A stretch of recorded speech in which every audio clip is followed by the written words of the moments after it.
Seems like Kamilla Cardoso is done with Angel Reese, man. Angel Reese is up there mucking up everything, guys. I've been telling y'all. There's only so much masquerading you can do. There's only so much you can hold up this facade. Angel Reese recently faced a humbling moment. Not at the hands of an opponent, but from her own teammate, Kamilla Cardoso. The tension was palpable. An unusually silent bench, a glaring misstep on the court, and a shift in momentum that saw Reese go from the spotlight to logging another hollow double-double in a disappointing loss to the struggling Phoenix Mercury. But this wasn't just a bad night. It marked a deeper unraveling of team chemistry that exposed serious cracks in the foundation. Oh, baby, day 4!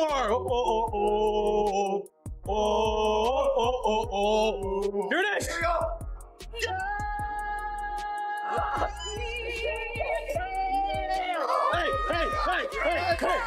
Hey, let's go, baby! Let's go! Angel Reese got a harsh reality check, this time from her own teammate, Kamilla Cardoso, not an opposing player. The bench was quiet. The miscommunication on the court was obvious, and Reese's double-double felt empty in a frustrating loss to the underperforming Phoenix Mercury. But the issue ran deeper than just one game. It signaled a bigger breakdown in team chemistry that fans couldn't ignore. About the offensive performance from Angel Reese last night. Key word, offensive. That is the only kind of offense that Angel Reese is capable of performing. Offensive offense. But I'm not just talking about the self-proclaimed villain, which, by the way, I thought Angel Reese was dedicating this season to winning.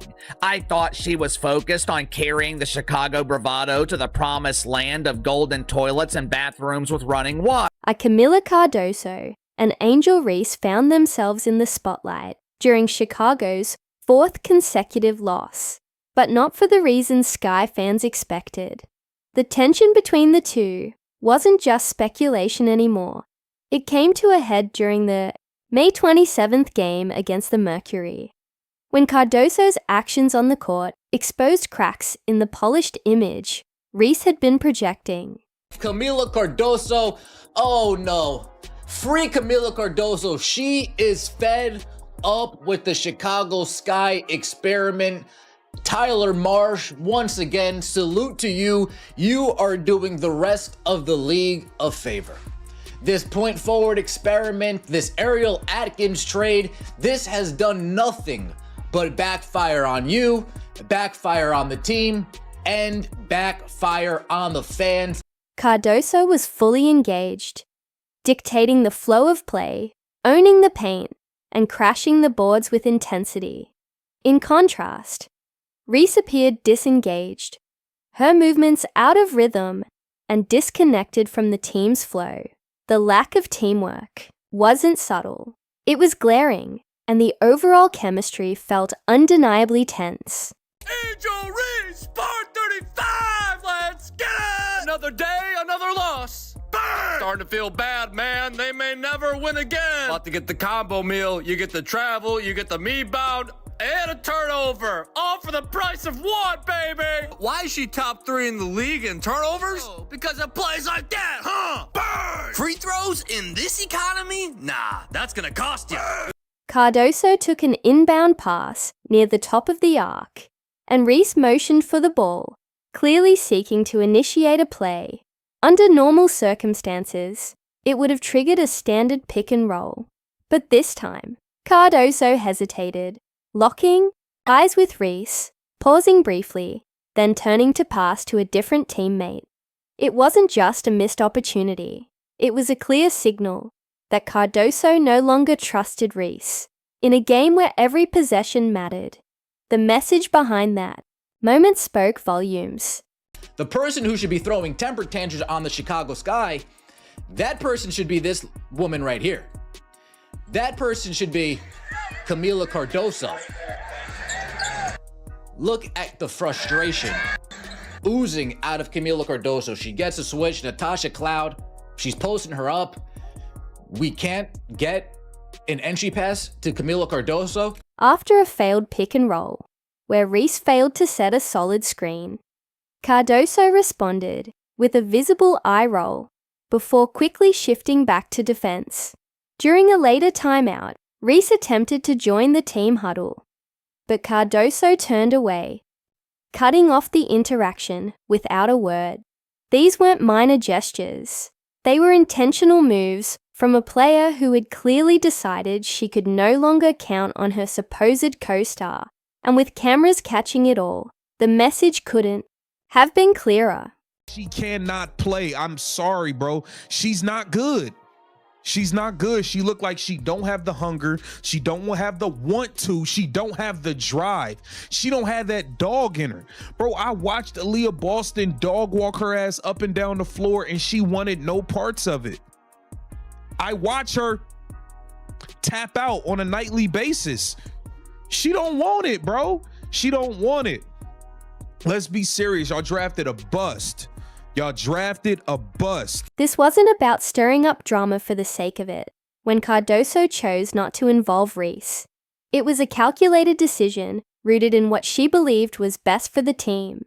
She began leaning on teammates who kept the ball moving, generating opportunities, and keeping the offense fluid.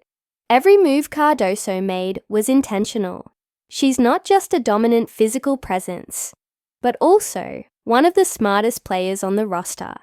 When Reese had the ball, Cardoso deliberately distanced herself, refusing to be part of the repeated mistakes that were dragging the team down. We got to talk about the meme.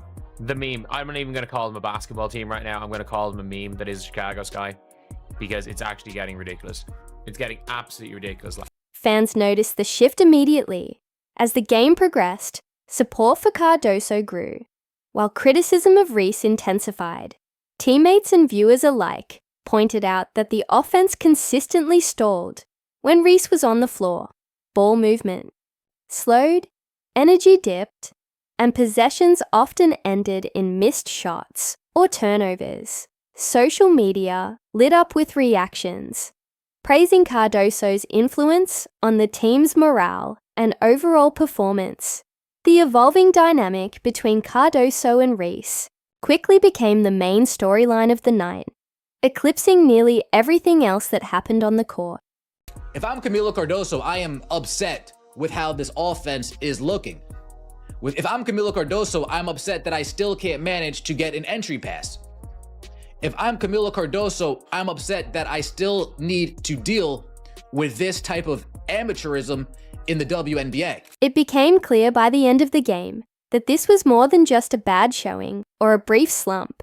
Cardoso's choice to bypass Ree in real time indicated a more serious problem, one that goes beyond the numbers and emphasizes how the offense is hurting and the team's chemistry is eroding.